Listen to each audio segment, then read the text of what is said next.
everybody, welcome to the Jayda InStitches show. Today we have a really pretty pair of fingerless texting gloves for you. They have a fetching little scallop edge across the top.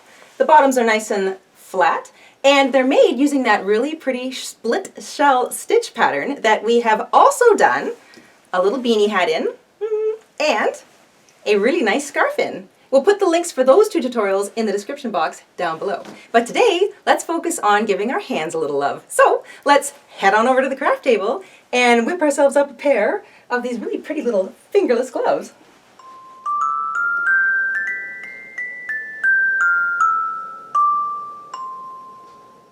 In order to make our split shell gloves, you're going to want to use a nice lighter side worsted weight yarn. What do I mean by that? Well, this is a 3-ply worsted weight yarn, so it's hinging on the sport weight size. So it's nice and thin, it's not thick and chunky. It's a nice thin sort of satiny yarn. You're going to want a 4.25 millimeter hook or a G6 and a pair of scissors and a yarn needle. And once you've got that, we can get started. We're going to begin with a slip knot. Make sure it's not too tight or too loose. And then we're going to chain 28.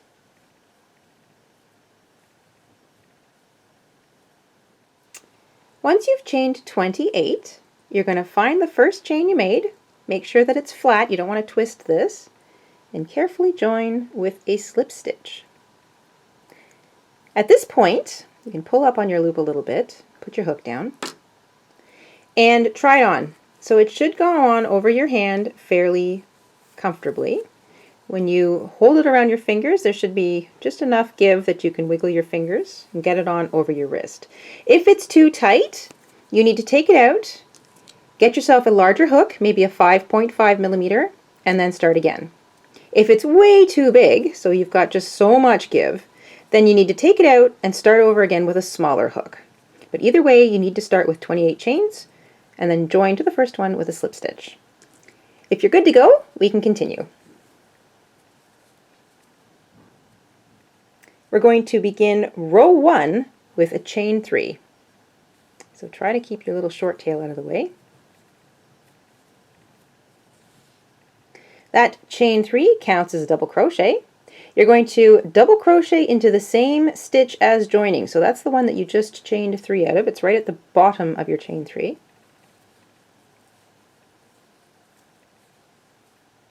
Chain 2. And work 2 double crochet into the same stitch, so the same one that you've just worked those other stitches into.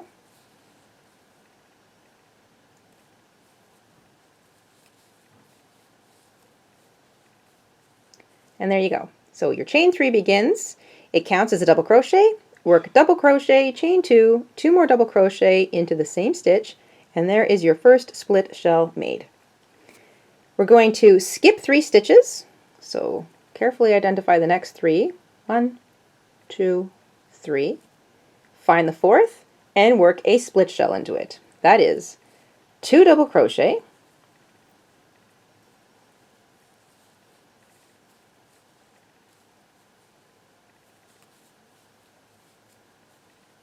chain 2, 2 double crochet into the same chain.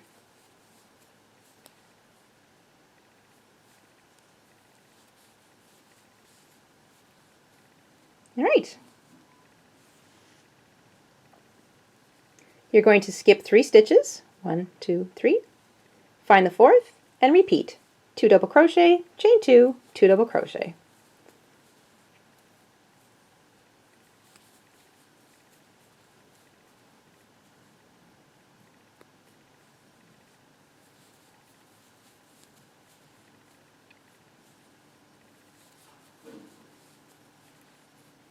So now you have 3 split shells working around your circle. You're going to repeat by skipping 3 chains, finding the next one, and working a split shell into it. Continue that pattern all the way back around to the beginning. When you're finished row 1, you should have 7 split shells in total. So once you've got 7 of them, you're back to the beginning. You're going to find the top of that chain 3 and join with a slip stitch to it.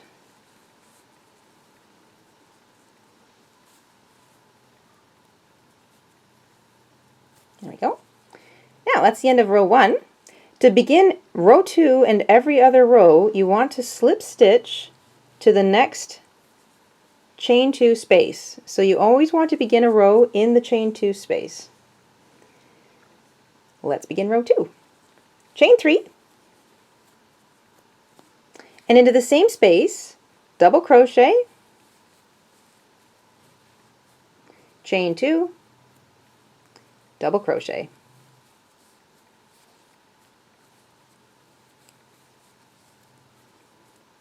There's your first split shell. Your split shells are built into the chain 2 space between your little mini shells here. So you want to skip over to the next space between shells, so the middle of your next split shell, and repeat the same thing. So 2 double crochet, chain 2, 2 double crochet.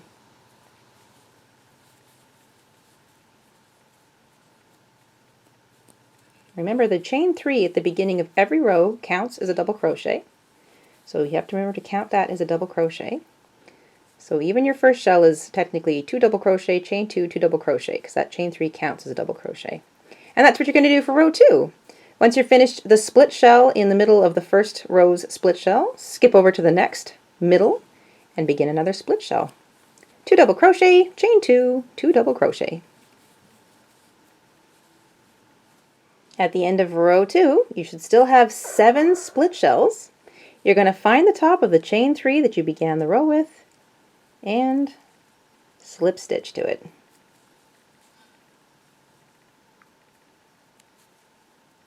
There we go. That's the end of row 2.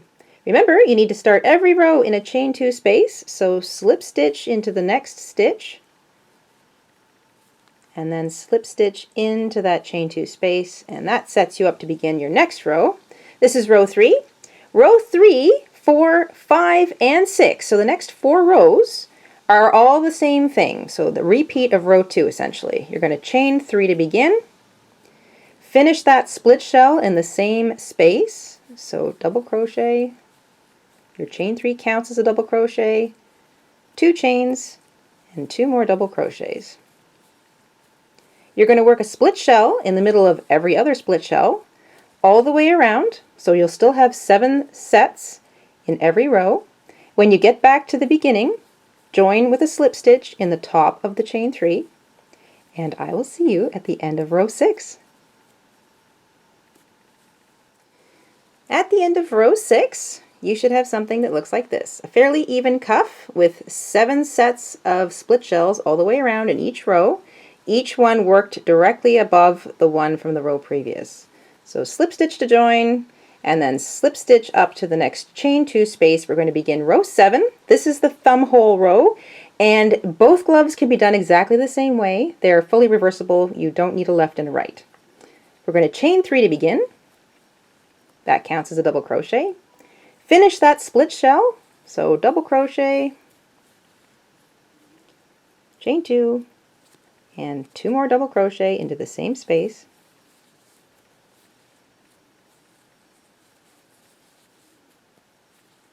Now we're going to work the thumb hole. We're going to chain 6.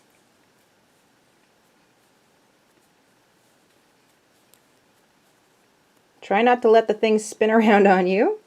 You're going to skip the next split shell. So skip this one. Go to the next one, which will be 1, 2, 3, right? So skip over and go to the next one and then continue with the pattern. Work 2 double crochet, chain 2, 2 double crochet, into that split shell space.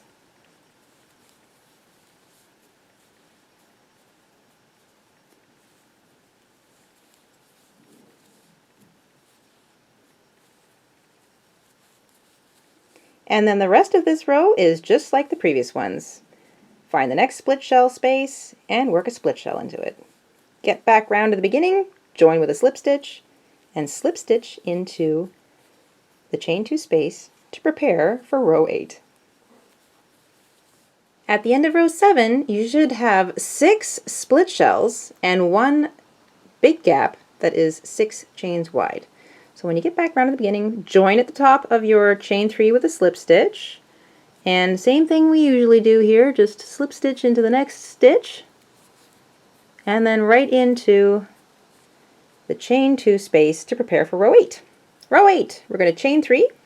Chain 3 counts as a double crochet. Finish that split shell.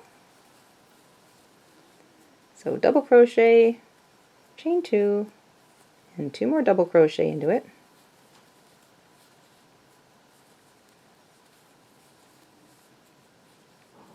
We're going to skip 4 stitches. 1, 2, so those 2 double crochet, 2 of your chains, find the 3rd chain, and work a split shell into it. So you're going to double crochet into that chain,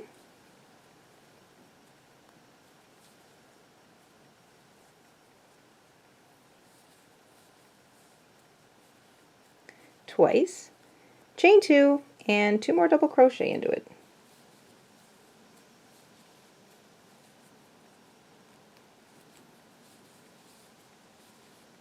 There, and that picks up the middle of your big space, which is your nice big thumb hole, and then you can just continue the row as usual. Find the next chain 2 space, work a split shell into it, and so on. Get back to the beginning, join with a slip stitch to the top of the chain 3, slip stitch across to the chain 2 space, and we'll continue from there. At the end of row 8, you should be back to having 7 split shell sets all the way around. So you've closed in over top of that gap for your thumb hole.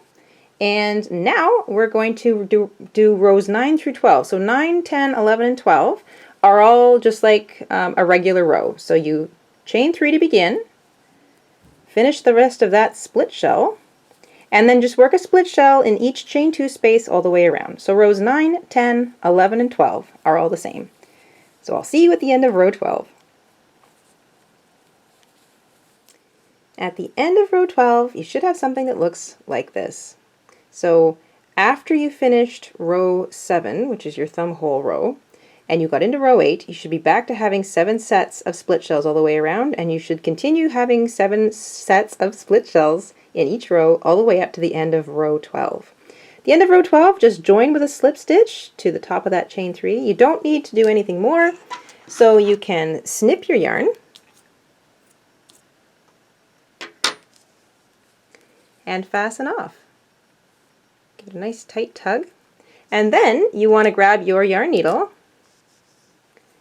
and thread up that little tail and just weave in your end. And you want to do that on the inside. So just peel it back a little bit and then just pick up, I like to sort of try and pick up the edge of a couple of stitches.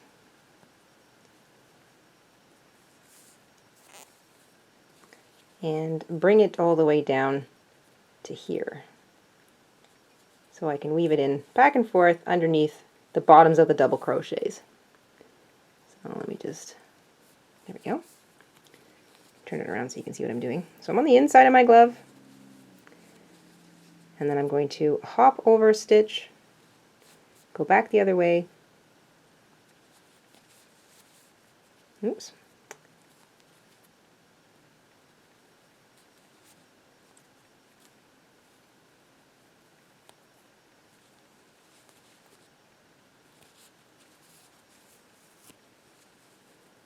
Try not to make that too tight. And you can just continue doing that. So you can maybe weave it down and back and forth through the next one till you get rid of all your tail. And if you're using a slippery yarn like I am, a satiny yarn, it does help to cut a longer tail and go back and forth a few times because that'll lock it into place and then it won't pop out. The last thing I like to do, as many of you know, is work a row of single crochet across the bottom of my glove. Some people ask why I don't just start with a row of single crochet, and this is why. I don't like the look of all of these chain bottoms, and even if you work single crochet along the whole thing, you always end up with a slightly looser chain bottom, and I don't particularly like that. I also like the top look of a stitch, so those little chains running around in circles, and I like it to match, so the bottom of your glove looks nice and neat and tidy, and the top of your glove looks like nice and neat, and that's what I like to do to finish off a pair of gloves. Plus, I feel it kind of just gives it a little more strength. So, grab your yarn and make a slip knot.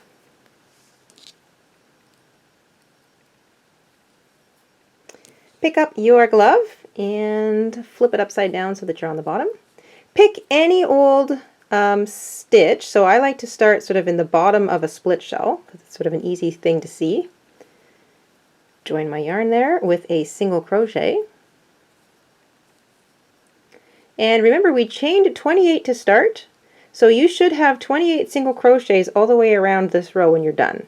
So you want to work a single crochet into every single chain all the way around. You should have 28 when you're done.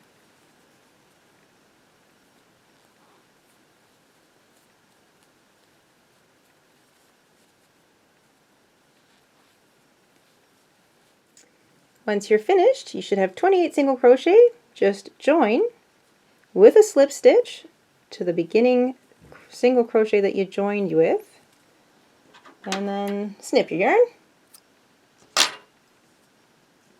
and fasten off. Grab that little yarn needle of yours, and you can weave this end in back and forth behind the single crochets you just did. And once you've done that, you've got yourself a nice new set of fingerless gloves. There you go.